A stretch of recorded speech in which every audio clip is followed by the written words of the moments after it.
Alright guys, the Malaysian Prime Minister accuses USA of abusing their veto power. I mean, this video is trending because the man said a lot of things. You know, the US know. The US know what they are doing. I believe they know because they know they are wrong. But the drum that is beating the music to which they are dancing, the arrogance is, I don't know, what is like telling them to keep on going, that they will win. How can you win against the world? Almost all nations is accusing you. Almost all nations are accusing you of like abusing your power. But you don't wake up from the slumber before it gets too late, because one day all these things will be at your table and the world will distance itself from you. You can't win the world. It's obvious that you can't win the world. I don't want to waste too much of your time. Let's listen to this. It is clear the mechanisms of Security Council have been abused to enable mass atrocities. Our failure to establish a ceasefire is no longer justifiable. We have run out of excuses, Mr. President. It is time to address the problem. The veto should not be exercised at will. There must be an exception in cases of crimes against humanity and attacks of civilian infrastructure.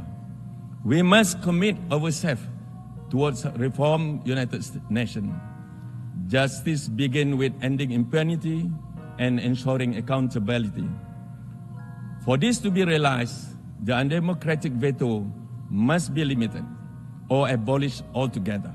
It is time to realize Palestine's right to statehood and full membership in this assembly. Israel has violated every international law there is, including the Genocide Convention, Geneva Convention, and human rights treaties. Just months ago, the world witnessed Israel's mockery and utter disrespect of the United Nations in this very hall with the insolent shredding of the United Nations Charter.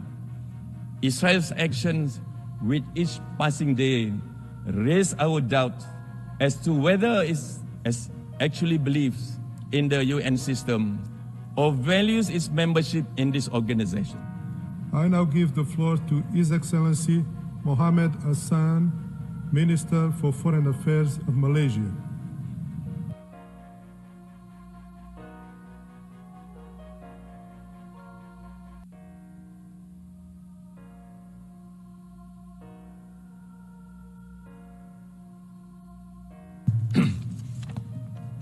Bismillahirrahmanirrahim. Excellency, Mr. President, thank you for this opportunity to address the 79th session of General Assembly. Representing Malaysia, I stand before you today, Mr. President, reiterating our commitment to peace in line with the values enshrined in our esteemed charter. 79 years it has been since the founding of the United Nations. From the dust, the Second World War, we emerged, many of us as new nation states, with a shared goal to build a safer world. Yet, for many of us, it is not a safer world than it was 79 years ago.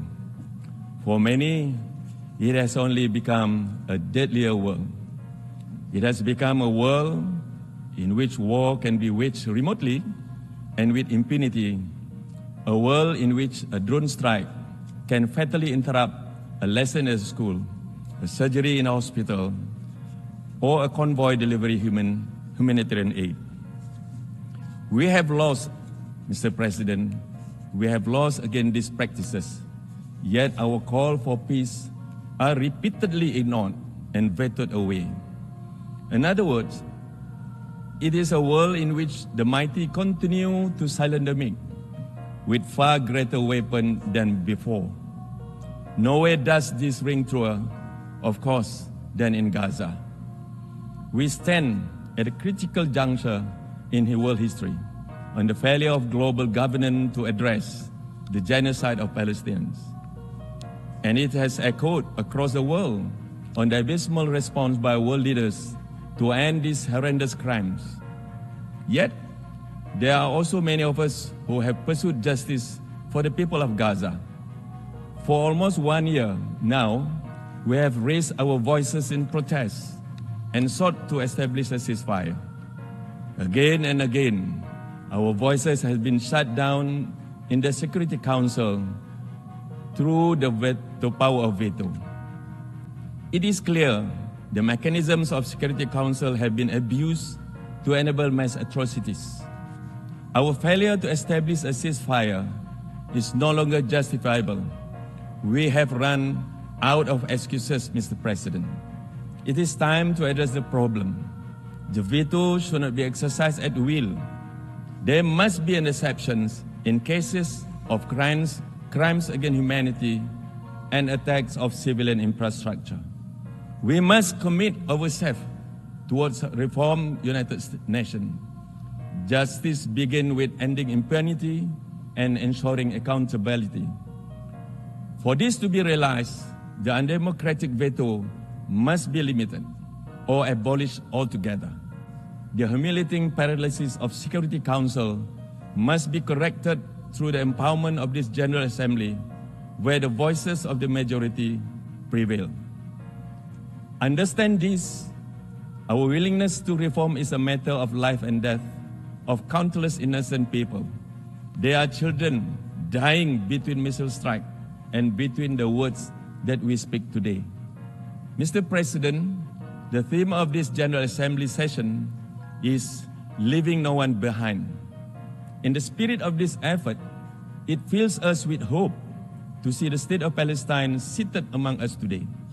Malaysia lauds the 143 member states for their support in extending the UN's principle of equality among nations to the state of Palestine this year.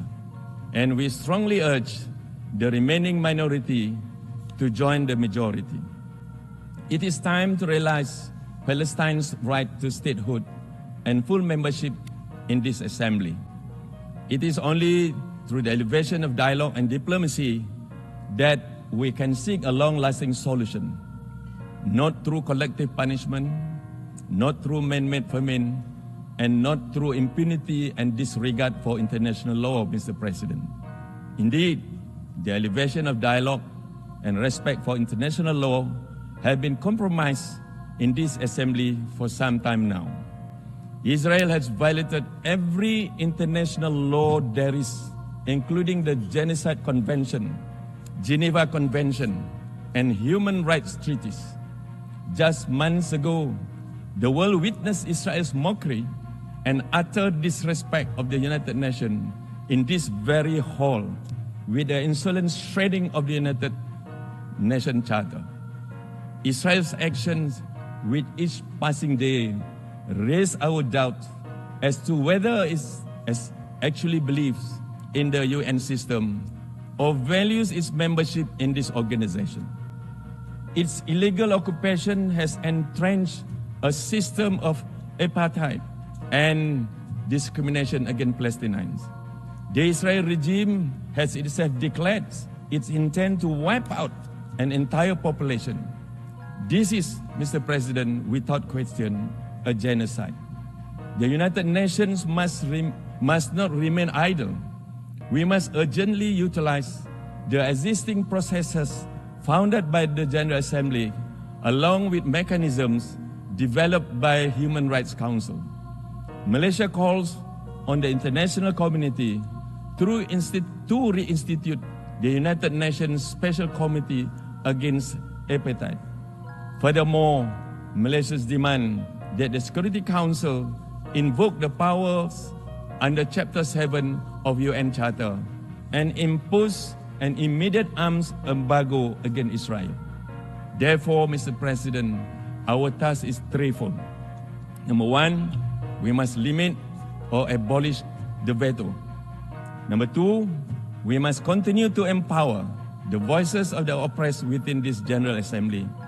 And thirdly, we must halt the flow of weapons to rogue states who have proven 100 times over their willingness to commit crimes against humanity.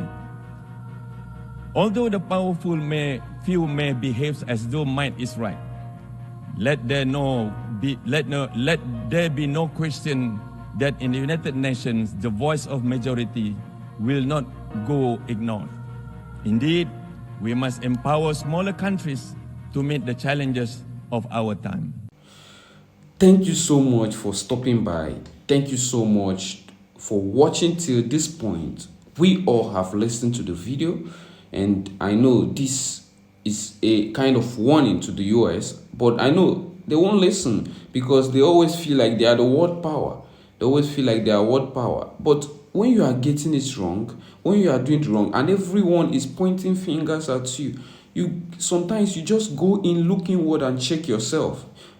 You get me? But these people, I don't know what's wrong with them, but let's just watch and see what goes on. We are here to watch. See you in the next video. And please kindly hit the subscribe button if you find our video interesting. Thank you so much.